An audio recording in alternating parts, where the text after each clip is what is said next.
Hello दोस्तों, आपका स्वागत है हमारे चैनल चैंपियन जैद पर। मैं हूं आपका दोस्त मोहम्मद जैद। और दोस्तों आज हम लोग शुरू करने जा रहे हैं प्रैक्टिस सेट 3.4। तो चलिए पहला क्वेश्चन शुरू करते हैं। पहला क्वेश्चन आपकी स्क्रीन पर उड़ के आया है। In the figure 3.56 in a circle with centre O. Centre O के साथ एक सर्कल बना हुआ है इस फिगर में। Length of chord A B is equal to the radius. Concept समझो। Length of chord A B, radius तो ऑलरेडी सेम होगा, ठीक है, और जो रेडियस है उसके इक्वल कॉर्ड है। मतलब ये तीनों साइड इक्वल हो गई। और यहाँ पे एक ट्रायंगल बन रहा है, तीनों साइड इक्वल हो गई। मतलब क्या कि ये ट्रायंगल कौन सा ट्रायंगल है? It's a equilateral triangle.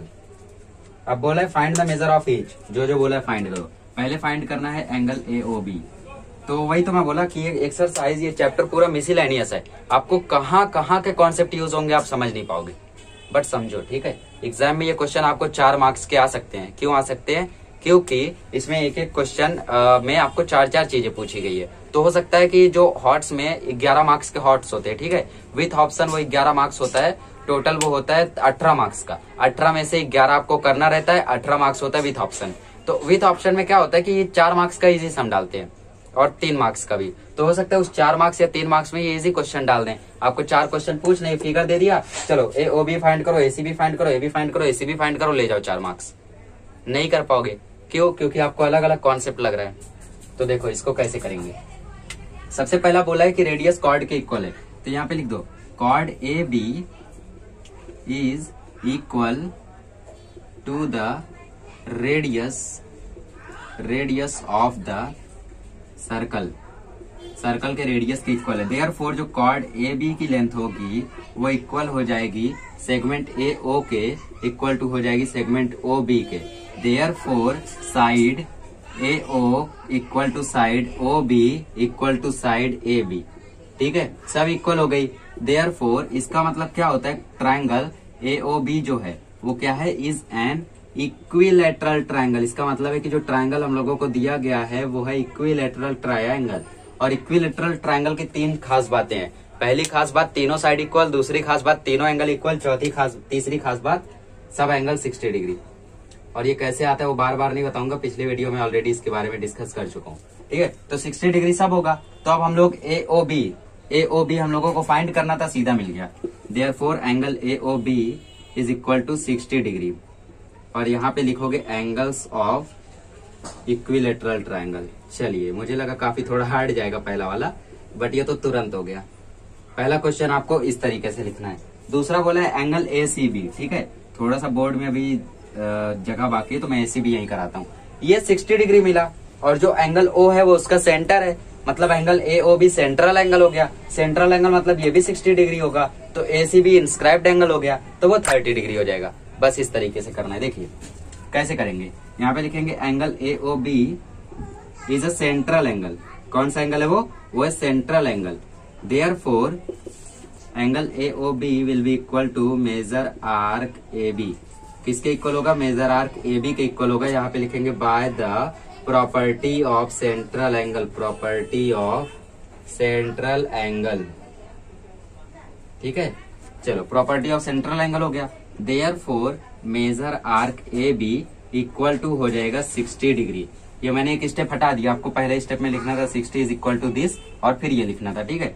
तो मेजर आर्क ए बी हम लोगों को 60 डिग्री मिल गया। अब इंस्क्राइब्ड एंगल थ्योरम निकाल के एसी भी निकाल दो। इंस्क्राइब्ड एंगल कैसे लगाएंगे? देखो यहाँ पे लिखेंगे angle A C B is inscribed in the arc A B, ठीक है। अभी मैं थोड़ा सा बैठ के लिख रहा हूँ। चलिए, therefore angle A C B जो होगा वो हो जाएगा half of major arc A B.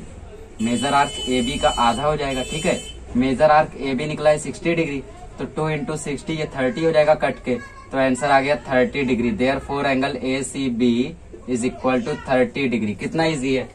तो ए सी बी हम लोगों को दूसरा निकालना था, वो भी आ गया 30 डिग्री। अब पूछे आर्क ए बी कितना होगा, तो देखो यहाँ पे आर्क ए बी निकाल चुके हम लोग, तीसरा भी निकाल चुके, एक ही बार में हो गया, ठीक है। मेजर आर्क ए बी होगा 60 डिग्री। तो इस तरीके से हमारे 3 क्वेश्चन हो गए। अभी हमें निकालना है ए सी बी। तो मैंने एक ऐसा क्वेश्चन आपको जब थ्योरम बता रहा था 3.1 का, 3.3 का, तो 3.3 बताते समय मैंने बताया था कि पूरा एंगल 360 होता है। ये 60 है, पूरा 360 है, तो ये 60 माइनस कर दो, ये मिल जाएगा 300। हो गया, खत्म। कर लोगे? नहीं कर पाओगे, चलो करवा देता हूँ, इसको रफ कर देता हूँ फिर वो करवाता हूँ। तो गाइस आर्क ए सी भी फाइंड करना है, तो यहाँ पे लिखो major arc A B is equal to 60 degree है, पहले से हम लोगों ने फाइंड किया था पिछले ही क्वेश्चन में।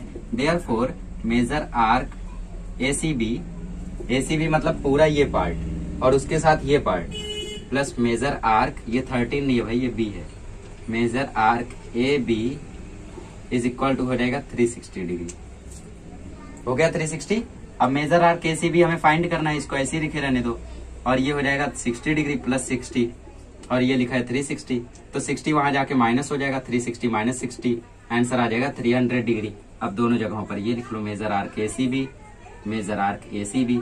चलिए इस तरीके से हमारा हो गया ये चौथा क्वेश्चन। कितना इजी है देखो। तो major arc A C B 300 degree निकल गया, और अली बता दिया था बट आपको रिटर्न चाहिए था।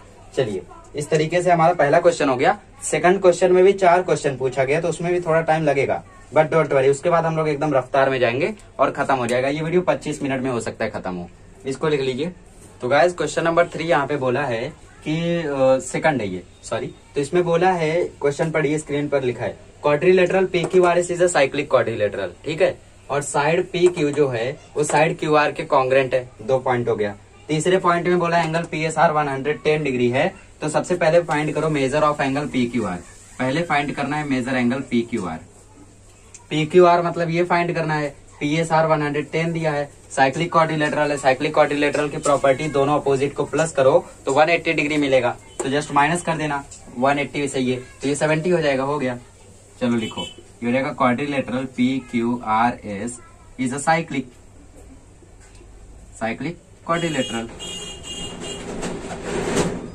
ठीक है। तो चलिए यहाँ पे लिखेंगे angle P S R plus angle P Q R is equal to 180 degree.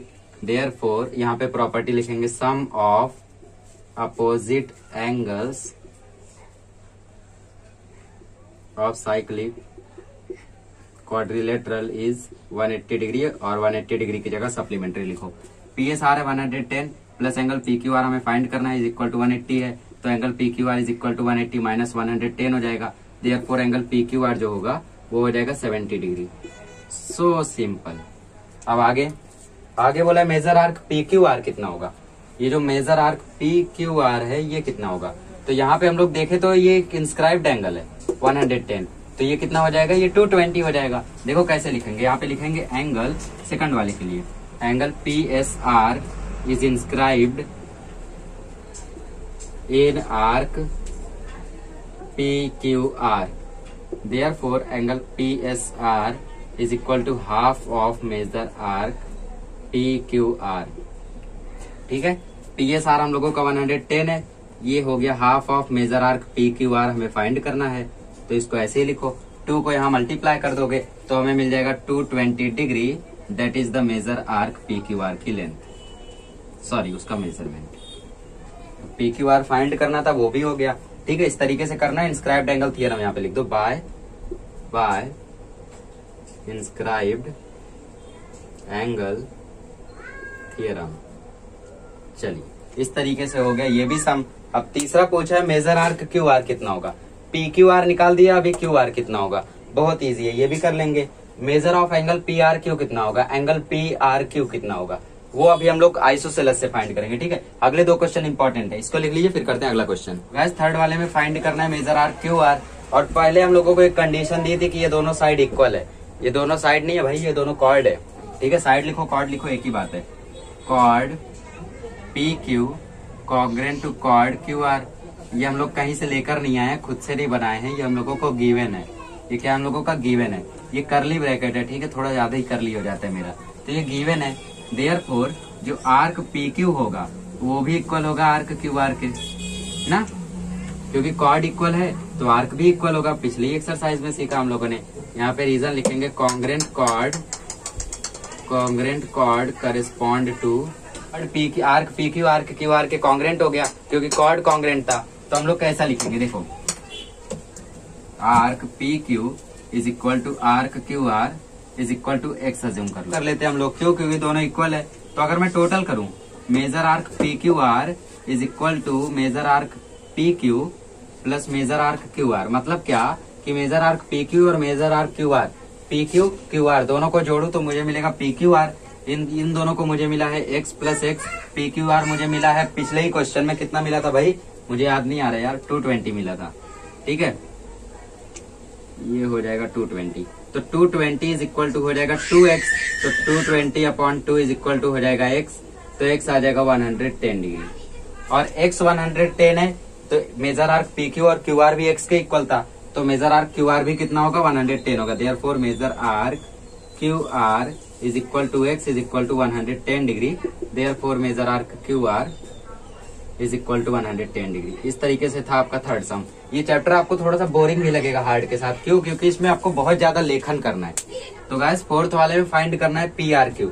हमें ये मिला है 70 डिग्री, ये साइड कॉन्ग्रेंट है, मतलब ये आइसोसेलेस ट्राइंगल है। आइसोसेलेस ट्राइंगल है मतलब एंगल भी कॉन्ग्रेंट होगा, तो वही थ्योरम लगाएंगे। देखो यहाँ से लिखेंगे in triangle P Q R angle Q is equal to 70 degree, साथ ही साइड पी क्यू जो है वो कॉन्ग्रेंट है साइड क्यू आर के। ठीक है, यहाँ पे लिखेंगे गिवन, ये हम लोगों को गिवन है, कहीं से लेकर नहीं आए। Therefore triangle P Q R is an isosceles triangle. कौन सा ट्राइंगल हो जाएगा? आइसोसेलेस। देयरफॉर जो एंगल होगा angle P R Q is equal to angle R Q R P Q is equal to angle R P Q जो होगा वो हो जाएगा इक्वल टू एक्स। यहाँ पे लिखेंगे by isosceles angle, isosceles triangle theorem. तो आर पी क्यू और पी आर क्यू दोनों एक्स ले लिए, और पूरे ट्राइंगल का मेजरमेंट 180 होता है, उससे सब्ट्रैक्ट करेंगे तो मिल जाएगा। देखो in triangle P Q R angle P Q R plus angle R P Q plus angle P R Q is equal to 180 degree. यहाँ पे लिखेंगे dot dot dot dot sum of all angles of triangle is 180 degree. ठीक है, ये कितना होता है? ये होता है 180 डिग्री। तो 180 के लिए तो पी क्यू आर मेरे पास उपलब्ध है 70, ये तो मेरा x है, ये भी x है, इज इक्वल टू 180 है। 70 को वहां लेकर जाऊंगा तो 2x is equal to 180 minus 70 हो जाएगा। ठीक है, तो 2x इज इक्वल टू 110 हो जाएगा, तो x इज इक्वल टू 110/2 हो जाएगा, तो x is equal to 55 degree हो जाएगा। x मुझे मिल गया 55 डिग्री, मतलब ये भी 55 डिग्री है, ये भी 55 डिग्री है, क्योंकि यहाँ पे हम लोगों ने x ही अज्यूम किया था। देयरफॉर एंगल क्या फाइंड करना था? P R Q. P R Q is equal to X is equal to 55 degree. Therefore angle P R Q is equal to 55 degree. बस isosceles triangle theorem circle chapter में कुछ ज्यादा ही लग रहा है, तो उस पर थोड़ा सा फोकस रखें, और इस तरीके से आपको क्वेश्चन नंबर 2 करना है। ठीक है, इसको लिख लीजिए, फिर हम लोग करते हैं थर्ड वाला। थर्ड वाले से बाकी सब बहुत ज्यादा इजी है। ठीक है, ये आपको हार्ड नहीं लगेगा, ये बस लेंदी है थोड़ा। ठीक है, 4 मार्क्स का आ सकता है, आपके स्कूल में हो सकता है आया भी हो, बाकी बोर्ड में आने के कम चांसेस है, बट प्रिपेयर कर लो, हो सकता है आ गया तो, क्योंकि इस साल हो सकता है पेपर इजी बने। अगर पोस्टपोन्ड हुआ तो हार्ड बनेगा, अगर पोस्टपोन्ड नहीं हुआ तो इजी बनेगा। लिख लीजिए इसको, फिर करते हैं थर्ड क्वेश्चन। तो गाइस क्वेश्चन नंबर 3 पढ़िए, आपकी स्क्रीन पर लिखा है, मैं भी रीड करता हूँ। Quadrilateral MRPN is a cyclic. ठीक है, एंगल आर वहाँ पे 5x माइनस 13 बोला है, और एंगल एन 4x+4 बोला है। तो बोला एंगल आर निकालो, एंगल एन निकालो, मतलब हमें सबसे पहले x की वैल्यू निकालनी होगी। x की वैल्यू पुट करेंगे तो हमें एंगल मिल जाएगा। ठीक है, देखो कैसे करेंगे। सबसे पहले क्वाड्रिलेटरल MRN यहाँ पे बना लेते हैं। ये एक सर्कल हो गया, इसमें ये क्वाड्रिलेटरल बना हुआ है, इसका नाम है MRPN। ठीक है, MRPN। एंगल R और एंगल N इसमें अपोजिट एंगल हो रहे, इनका टोटल निकालेंगे तो 180 डिग्री हो जाएगा। ठीक है, तो यहाँ पे लिखना पड़ेगा quadrilateral MRPN is a cyclic. कर रहे हैं हम लोग थर्ड क्वेश्चन। सॉल्यूशन देखो, आपकी स्क्रीन पर क्वेश्चन लिखा हुआ है, ये हो गया cyclic quadrilateral. Therefore angle direct आप लोग लिखो, क्योंकि इसमें भी डायरेक्ट लिखा है। तो angle R plus angle N is equal to 180 degree. The reason is sum of opposite angles of cyclic quadrilateral is 180 degree, इसलिए ये ऐसा है। ठीक है, एंगल R आपको दिया 5x माइनस 13 और एंगल N दिया 4x+4 इज इक्वल टू हो गया 180। 4x 5x हो गया 9x, माइनस 13+4 हो गया -9 इज इक्वल टू 180। तो 9x इज इक्वल टू हो गया 180 + 9, तो 9x इज इक्वल टू हो गया 189, तो x इज इक्वल टू हो गया 189/9, तो x इज इक्वल टू हो गया 21। x की वैल्यू मिल गई। तो अब एंगल R और N फाइंड करना है। R N का जो इक्वेशन था उसमें रख दो। एंगल R था 5x माइनस 13, x की जगह 21 माइनस 13, ये हो गया 105 माइनस 13, तो ये आंसर आ गया 92 डिग्री। एंगल आर मिल गया 92 degree. Angle N is equal to 4x plus 4x मतलब 21 प्लस 4, तो 421 जा 84 प्लस 4, तो एंगल एन आ गया आपका 88 डिग्री। ठीक है, तो क्रॉस चेक करना है तो कैसे करोगे, 90 टू 88 को प्लस करो, 180 आ रहा है, मतलब अपोजिट एंगल का भी 180 होता है, तो आंसर करेक्ट है। ठीक है, ज्योमेट्री में कम क्वेश्चंस ऐसे होते हैं जिनका क्रॉस चेक अवेलेबल होता है, बट अलजेब्रा में लगभग 90% क्वेश्चंस का अवेलेबल रहता है। तो इस तरीके से क्वेश्चन नंबर 3 करना है, कर लीजिए। फिर हम लोग करते हैं क्वेश्चन नंबर 4। तो गाइस क्वेश्चन नंबर 4 आपकी स्क्रीन पर लिखा हुआ है, रीड करिए। Segment RS is the diameter of the circle with centre O, point T lies in the exterior of the circle, prove that angle RTS is an exterior acute angle. RTS जो है वो prove करो कि acute angle है। ठीक है, तो इस क्वेश्चन में ज्यादा से ज्यादा आपका स्टेटमेंट है, आपको ऐसा लिखना पड़ेगा, centre C, centre O, it is a diameter, it is the point, तो ये सब आपको लिखना पड़ेगा। बट प्रूव कैसे करेंगे पहले ओरली बताता हूँ। देखो, अगर हम लोग ड्रॉ करें यहाँ से लाइन, तो इस साइड ड्रॉ करेंगे तो ये सर्कल को टच करती हुई जाएगी, मतलब क्या कि टीएस आपका टेंजेंट बनेगा। और यहाँ से आप लोग बनाओगे, क्यों बनाओगे, क्योंकि हम लोगों को प्रूव करना है कि जो आरटीएस है, मतलब आरटीएस मतलब ये वो एंगल हम लोगों का एक्यूट एंगल है। एक्यूट एंगल मतलब 90 से कम, ऑब्ट्यूस मतलब 90 से ज्यादा, राइट एंगल मतलब 90। ठीक है, तो ये अगर 90 से कम हुआ तो हम लोगों का ये एक्यूट हो जाएगा। देखो करेंगे कैसे, सॉल्यूशन देखो, पहले थोड़ा बहुत बोल बच्चन लिखना पड़ेगा। देखो, R S is the diameter of the circle with centre O, R S is the diameter of the circle with centre O, point T lies in the exterior of the circle। फिर उसके बाद draw line TS and TR, therefore line TS is the tangent. और यह हम लोगों ने कैसे पता किया, ये हम लोगों ने ऑब्जर्वेशन से पता किया। ठीक है, ऑब्जर्वेशन देख के ही बता सकते ना यार कि ये टेंजेंट है, सर्कल से पास हो रही है, तो यहाँ पे लिखो बाय ऑब्जर्वेशन। आप टेक्स्ट बुक भी अपनी उठाओ और पॉइंट टी से लाइन बनाओ स्केल से, तो वहां से ये टेंजेंट होगी क्योंकि वो एस से पास होगी। अब यहाँ पे देखिए ये रेडियस है, ये टेंजेंट है, मतलब ये एंगल 90 डिग्री हो जाएगा। Therefore angle TSR is equal to 90 degree by tangent theorem. ठीक है, टेंजेंट थ्योरम से ये 90 डिग्री हो गया, तो 90 डिग्री हो गया तो पूरा ट्रायंगल कितने का होता है, पूरा ट्रायंगल होता है 180 डिग्री का। ये अकेला 90 डिग्री हो गया, तो ये दोनों तो 90 डिग्री होंगे मिला के। तो ये जो एंगल TRS है, TRS तो है नहीं कि 0 डिग्री हो, कुछ ना कुछ ये भी होगा, तो मतलब ये 90 से कम हो गया।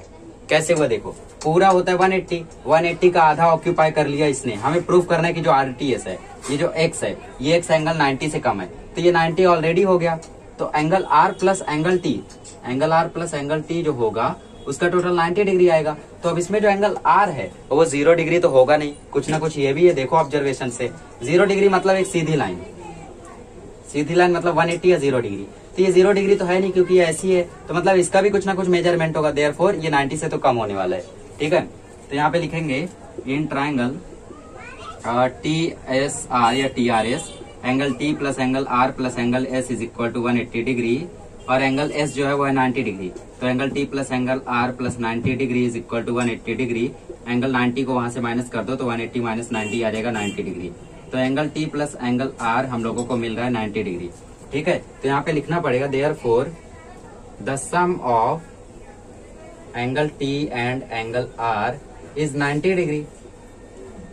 Angle R will have some measurement. ठीक है, ऐसा तो जरूरी है नहीं कि वो 0 डिग्री होगा, देयरफॉर एंगल R जो होगा, एंगल T जो होगा वो लेस देन 90 हो जाएगा। ठीक है, एंगल T क्या हो जाएगा, वो 90 से लेस हो जाएगा, therefore angle T is an acute angle. या फिर इसको आप लोग RTS लिख दो, एंगल RTS लिख दो इसको, angle RTS is an acute angle. इस तरीके से आपको प्रूफ करना है। ठीक है, तो गाइस क्वेश्चन नंबर 5 में बोला कि प्रूफ करो कोई भी रेक्टेंगल जो होता है वो एक साइक्लिक क्वाड्रिलेटरल होता है। ठीक है, तो यहाँ पे आपको ऑब्जर्वेशन की जरूरत है। देखो ये आपका रेक्टेंगल हो गया ABCD। रेक्टेंगल की खासियत क्या होती है कि हर एक एंगल इसमें 90 डिग्री होता है ना। प्रॉपर्टीज आपने पढ़ी होगी पिछले साल 5वें चैप्टर क्वाड्रिलेटरल में। ये हो गया 90, हो गया 90, हो गया 90। तो अगर रेक्टेंगल को देखें तो अपोजिट एंगल मतलब B और D का प्लस करें तो ये भी 180 आ रहा है, और एंगल A और C को प्लस करें तो वो भी 180 आ रहा है। मतलब ये साइक्लिक की प्रॉपर्टी है, therefore it is a cyclic quadrilateral. यहाँ पे लिखो quadrilateral ABCD is a rectangle. ये कौन सा है, ये हम लोगों का है rectangle. Angle A is equal to angle B is equal to angle C is equal to angle D is equal to 90 degree. यहाँ पे दे दो नंबर 1 और यहाँ पे लिख दो angles of rectangle. Angles of rectangle आपको यहाँ पे लिखना है। Therefore angle A plus angle C is equal to 90 plus 90 is equal to 180 degree. और यहाँ पे लिखो फ्रॉम 1, ये 1 से लिखा है हम लोगों ने, ठीक है, angle A plus angle C. अब यहाँ पे angle B plus angle D is equal to 90 plus 90, ये भी हम लोग कहाँ से लेकर आए, ये हम लोग 1 से लेकर आए, फ्रॉम 1, तो ये हो जाएगा 180 डिग्री। तो angle B plus angle D is equal to हो जाएगा 180 डिग्री। चलिए ठीक है, दोनों हो गया 180 degree. Therefore here the sum of opposite angles of the rectangle is 180 degree which is the property of cyclic quadrilateral. ये जो हम लोगों को मिल रहा है साइक्लिक क्वाड्रिलेटरल की प्रॉपर्टी, पिछले साल याद है हम लोग ऐसे ही सम करते थे, prove that any rhombus is N E square is a rectangle, any rectangle is a square. और हम लोगों को ट्रू फॉल्स में भी क्वेश्चन आता है every rectangle is a square. तो वैसे क्वेश्चन ये भी है, यहाँ पे लिखा है here the sum of opposite angle of the rectangle is 180 degree which is the property of cyclic quadrilateral. ठीक है, therefore any rectangle is a cyclic quadrilateral. या फिर पहले ऐसे लिखो, पहले आपको ऐसे लिखना होगा that is quadrilateral ABCD is a cyclic quadrilateral, is a cyclic quadrilateral. और फिर लास्ट में आप लोगों को ये स्टेटमेंट कॉपी करना है, any rectangle is a cyclic quadrilateral, any rectangle is a cyclic quadrilateral, cyclic quadrilateral. ठीक है, इस तरीके से आपको करना है, बहुत ही ज्यादा इजी सम है। मेन आपका यहीं तक का, ये तो आप खुद से बना के लिख दोगे। ठीक है, चलिए इसको कर लीजिए, फिर करते छठा क्वेश्चन। तो गाइस क्वेश्चन नंबर 6 है आपका, ये पहला आपको प्रूफ करना है। रीड करिए, स्क्रीन पर लिखा है altitude X Y Z and X T, Y Z ये और एक्स टी ये, अल्टीट्यूड मतलब 90 डिग्री वाले, ठीक है, इंटरसेक्ट कर रहे हैं पॉइंट पी पे ट्राइंगल WXY के। तो प्रूफ करो कि WZPT एक साइक्लिक क्वाड्रिलेटरल है। WZPT बाहर निकाल लो, ये WZPT ये आपका 90 डिग्री है, क्योंकि यहाँ पे 90 है तो ये भी 90 होगा, ये भी 90 होगा, क्योंकि ये 90 है तो ये भी 90 होगा, ये 90 है तो ये भी 90 होगा, by the form of linear pair. Angles in a linear pair पड़ा है ना, 180 होता है टोटल, ये 90 है तो 90 180 में से माइनस करेंगे तो ये भी 90, ये भी 90। डायरेक्ट आप लोग यहाँ पे लिखो कि ये 90 है। तो यहाँ पे हम लोग देखें तो ये 180 डिग्री हो जाएगा। ठीक है, यहाँ पे पहले लिखो in quadrilateral WZPT angle Z is equal to 90 degree, ऐसा लिखो, इसको थोड़ा बेटर लिखो। ठीक है, ऐसा angle Z is equal to, तो guys angle Z is equal to angle T is equal to 90 degree. उसके बाद एंगल Z और एंगल T को प्लस करेंगे तो हमें मिल जाएगा 90 plus 90 is equal to 180 degree. ये लिख दो नंबर 1। ठीक है, और क्वाड्रिलेटरल में angle W plus angle Z plus angle P plus angle T is equal to होगा 360 degree. Angle Z plus angle T मतलब Z प्लस T हो गया 180 डिग्री। बचा क्या, बचा angle W plus angle P plus 180 is equal to 360। तो angle W plus angle P is equal to 360 minus 180, तो 180 minus हो जाएगा तो ये आ जाएगा 180। तो यहाँ पे हम लोगों को क्या पता चलता है कि दो एंगल्स, चार angles eventually W plus P ये दोनों का सम 180 है, और angle Z plus angle T मतलब ये दोनों का सम 180 है। ठीक है, क्यों 180 है, क्योंकि टोटल 360 होता है, ये हम लोगों को ऑलरेडी 180 मिला था, माइनस के 180 मिल गया। Therefore the sum of opposite angles of this quadrilateral is 180 degree. Therefore quadrilateral WZPT is a cyclic। यही तो आपको प्रूफ करना था। कैसे प्रूफ किया हम लोगों ने पहले बताया कि अपोजिट एंगल का जो सम है 180 डिग्री हो रहा है, therefore ये साइक्लिक हो गया। कौन साइक्लिक मतलब क्या, कि वो सर्कल के पॉइंट है। सर्कल के पॉइंट कैसे बताओगे, क्योंकि ये साइक्लिक क्वाड्रिलेटरल है। therefore the quadrilateral WZPT is a cyclic। therefore जो पॉइंट्स होंगे, पॉइंट्स WZPT विल बी कौन साइक्लिक। कौन साइक्लिक क्यों होंगे, क्योंकि ये कहाँ पे आ रहे हैं, ये सर्कल पे आ रहे हैं। और सर्कल पे क्यों आ रहे हैं, क्योंकि क्वाड्रिलेटरल है साइक्लिक, और साइक्लिक क्वाड्रिलेटरल हमेशा सर्कल पे होता है। तो देखो ना, सर्कल पे WTPZ। ठीक है, इस तरीके से आपको लिखना है यहाँ पे। तो गाइस क्वेश्चन नंबर 7, 8 एक साथ आपका लिख लिया है, दोनों सेम है। जो दो आखिरी प्रॉपर्टीज बताई थी पिछले वीडियो में, उन्हीं पर बेस्ड है। ठीक है, चलिए आपको पहला क्वेश्चन स्क्रीन पर लिखा है, major arc NS is 125 degree. Measure arc N S is 125 degree, measure arc F is the 37 degree, find the angle N M S, ये आपको फाइंड करना है। ठीक है, तो यहाँ पे लिखो major arc N S is equal to 125 degree, measure arc E F is equal to 37 degree. ठीक है, इतना आपने लिख लिया जो आपको करना है, और फिर उसके बाद लिखना है statement chord E N and chord F S, या फिर कॉर्ड एम एन और कॉर्ड एम एस भी लिखोगे तो भी चलेगा, are intersecting externally at point M पे ये लोग इंटरसेक्ट कर रहे हैं। देयरफॉर जो एंगल एन एम एस होगा वो होगा half of major arc N S minus measure arc E F.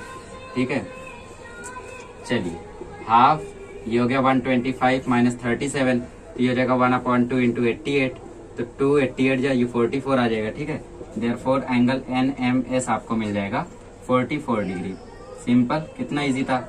और आपको जो दूसरी प्रॉपर्टी बताई थी जस्ट उस पे बेस्ड ये है। ये क्वेश्चन भी आपकी स्क्रीन पर पढ़िए, chord AC and chord DE are intersect at point B and major arc AE आपका 95 डिग्री है, और ए बी आपका 108 डिग्री है, और आपको फाइंड करना है सी डी आपको फाइंड करना है। तो यहाँ पे लिखो मेजर आर्क, ये आपका पहला सम था, मतलब 7वां सम था। Measure arc A E is equal to 95 degree and angle A B E is equal to 108 degree. ठीक है, ए बी ई 108 होगा तो ये भी 108 होगा, तो ये लिखो चाहे ये लिखो वही बात है। ठीक है, वैसे जो दिया वही लिखो तो ज्यादा बेटर रहेगा। अब यहाँ पे लिखो chord A C and chord E D are intersecting internally at point B पर इन लोग इंटरसेक्ट कर रहे हैं इंटरनली पॉइंट बी। ठीक है, देयरफॉर जो एंगल ए बी ई होगा वो half of major arc A E plus measure arc D C होगा, मतलब सी डी होगा। ठीक है, तो सी डी हम लोगों को फाइंड करना है, तो ये मतलब फाइंड करना है, इन सभी को रहने दो। ए बी ई है आपका 108 डिग्री, ये है आपका 1/2, ये है आपका 95 प्लस मेजर आर्क डीसी लिखा है तो डीसी लिखो, सीडी मत लिखो। 2 से मल्टीप्लाई करेंगे तो ये हो जाएगा 216, तो ये 95 के यहाँ के माइनस हो जाएगा, 216 minus 95 is equal to major arc DC. ठीक है, तो 95 माइनस होगा तो ये आ जाएगा 121 degree. Therefore major arc DC is equal to 121 degree. चलिए इस तरीके से आपको लिख लेना है, बहुत ही इजी सम है। चलिए इस तरीके से आपको करना है, स्क्रीनशॉट ले लीजिए या फिर अपनी नोटबुक में लिख लीजिए। और अगले लेक्चर में मिलेंगे तो हम लोग प्रैक्टिस सेट 3.5 को 2 पार्ट में करेंगे, पहला बेसिक कॉन्सेप्ट और दूसरा प्रैक्टिस सेट। ठीक है, बहुत ही अच्छी एक्सरसाइज वो भी है। और देखिए कितना जल्दी खत्म हो गया सर्कल, कितना इजी है। क्या हार्ड लगता है आपको इसमें, आई डोंट नो। चलिए अगले लेक्चर में मिलते हैं, अगले लेक्चर में सीखेंगे प्रैक्टिस सेट 3.5 का बेसिक कॉन्सेप्ट।